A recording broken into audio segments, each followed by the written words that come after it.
Hi y'all, Jeff here, bagged. I've been quite sick for the past week and a bit. Pretty sick. Turns out it was pneumonia.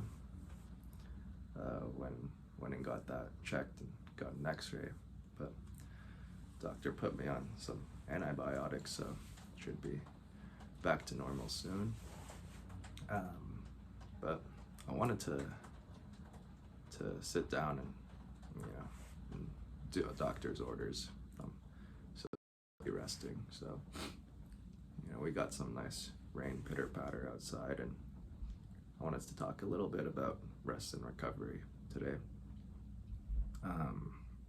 Because every couple times a year we get sick, and when we're working on our collections, and it kind of stops you in your tracks and makes you consider how much you have left to do, and how are we going to tackle that the rest of the collection, especially with thesis missing a week and a half of time that we could work on it. So this usually happens, and I was joking with my friend earlier. I was like, I can't afford to get sick at this time because I'd be done. But then I went ahead and got sick anyways. So so rest and recovery. That's the most important thing. We always think that there's only so much that we could do. But then when the sickness, whether it's a common cold or anything worse than that, it comes and knocks you on your feet, or knocks you off your feet, and it kind of makes you rest. And so I used to have a hard time figuring out how to rest properly. I'd always want to be working on some sketches or trying to do a little bit of sewing. I wouldn't really even rest. It would just be restful stuff like playing video games or that sort, but that's not really the rest that we need all the time. It's just sometimes it's deep hard rest, get on their sheets, and just sleep. So I did that this time around, and for the first 4 days I was cold sweating, and I had a migraine, I had bad cough, so I had everything. And by the 5th, 6th day, I was like, okay, well, I'm able to move a little bit, so I'd slowly start getting some things that I could do done. Not particularly anything too physical, but more of that computer side stuff, just sending out emails, sending out applications, that kind of sort. Anything to start that ball moving again. I'd say that's still part of that rest and recovery process, because you only need a couple days in bed before you start to lose your mind and want to do some more stuff. So that's what I did. And then, now we're here. Now it's just taking the pills and slowly but surely getting better, and slowly but surely getting back on, so to speak. So what's next in terms of how do you like jump back into the work that you were doing, or the lifestyle that you had before you got sick, or before things kind of fell off the rails, and now you have to with less time, because sometimes deadlines can't move, not even for you. how do you start to get back to fixing or solving that puzzle?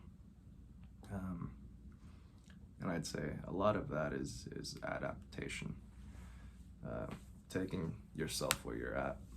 And luckily I've had someone help me do this. Taking yourself where you're at and figuring out what that new timeline looks like. So instead of like that plan that I had before of spending X amount of time on this one garment and Y amount of time on this other look. Now what if that's, okay, now I gotta spend X amount of time on these 3 pants and Y amount of time on this garment because my timetable's slightly crunched. And there's nothing you could do about that. Does it break the collection? No. There's a lot of insight that you could get from rest, that I have gotten from rest. And it does help put things in perspective once you slow down a little bit sometimes. It's your body telling you, oh, we gotta slow down a bit. And sometimes we just gotta heed that advice. So I've been able to put together a lot of my story that's been coming to me in separate chunks and pieces here and there throughout, the month or whatever. And figuring out like, okay, so, I want to talk about a horse and his rider. And I want to have this character here somewhere. And this is like the geography and the terrain. And so, those bits and pieces have come to me at different times, whether I'm brushing my teeth or I'm grocery shopping and stuff like that. But being able to fully rest and be completely in my thoughts in the dark, consciously, not just resting to rest so that I'd have my 8 hours of sleep to start sewing again the next day, but resting because doctor's orders, but you still have a bit of energy because physically my body could take it. Hasn't really done much all these days. So your thoughts tend to connect those pieces for you. And so I was able to, just sit down, be in my thoughts, and put together a lot more of that collection, that story of what I was trying to say with the work. So I did a couple of sketches, and helped iron out every character in the collection. I wanted to show that to you, but before that I think I'll show you the lineup. That might make more sense visually, to see that and then see how each character is individually. So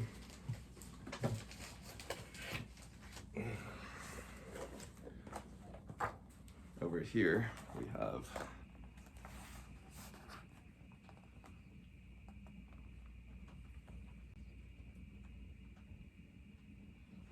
that lineup. We've got the, I'm sweating a bit as I say this, but we got the first look to the fifth look, and I've just been figuring out their personality traits and why they are the way they are and why they wear the things that they wear and what that story is. So the story is from the perspective of a horse as it goes through these different characters,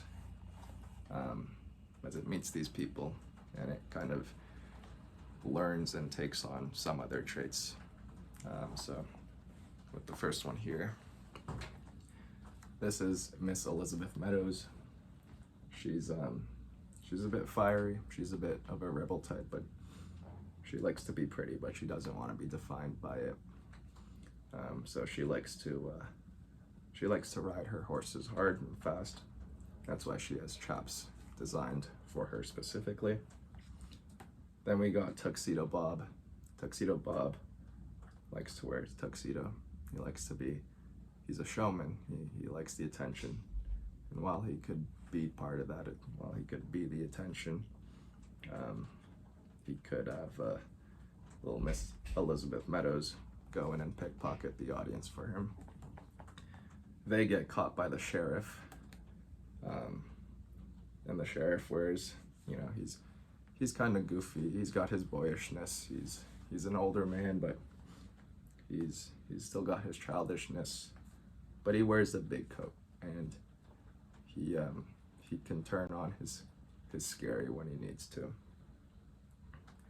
So he gets caught by the sheriff, and then eventually gets sold to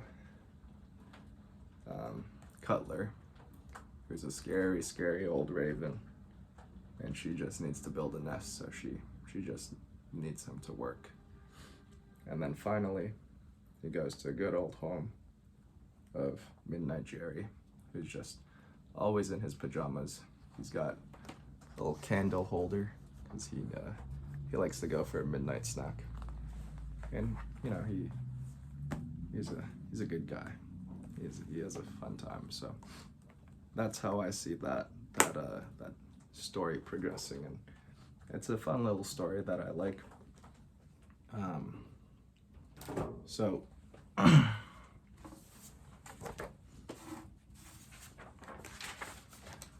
I was able to, you know, draw a bit of a map of that landscape, you know, where that story takes place, details for each character. This is Tuxedo Bob presenting to his crowd. This is Elizabeth Meadows. And so, you know, having that time to rest and to really marinate in my sweat, in my sheets, but having that time to marinate in my thoughts as well, kind of, it helps you, you know, seep in everything that you've been working on and figure out, okay, this is what I have, what is that next step, and how do I go in that direction? So whether you're sick right now, or if you know you will be sick, which we will be sick again, you know, don't stress too much about it. It just makes it worse. But it's also sometimes what you need to really conglomerate everything, so that you could understand where that next step is, and figure out what, you know, kind of let your brain process some of the things that you've seen and witnessed and heard, and put it together in a story form, or organize it in a way that makes sense and is digestible to you. So it's not always bad to be sick, although physically it sucks. So thanks for listening to that. In terms of the thesis work, we are cutting it close to the photo shoot now that I've missed a lot, and I have not been able to sew anything. So that photo shoot's gonna be, I was aiming for April 14th. I'm gonna have to push it back a week maybe, but that's probably the latest I could push it back. So that's gonna be maybe like three and a half weeks away. And that's for a 5-look collection to be sewn in final fabric. So there's a lot of work to do, but I'm gonna aim to do the 3 pants this week. I'm gonna finish the sheriff's pants, I'm gonna finish Tuxedo Bob's pants, and I'm gonna finish Elizabeth Meadows' pants. So we're gonna get that done hopefully I could get Tuxedo Bob's jacket done as well. So those are the three things. That's the priority for this. I don't know when I'll be able to go back to start sewing. I still have my fever, but you know, take it one time. So thanks for tuning in again this week. And yeah, enjoy the day, enjoy the weather.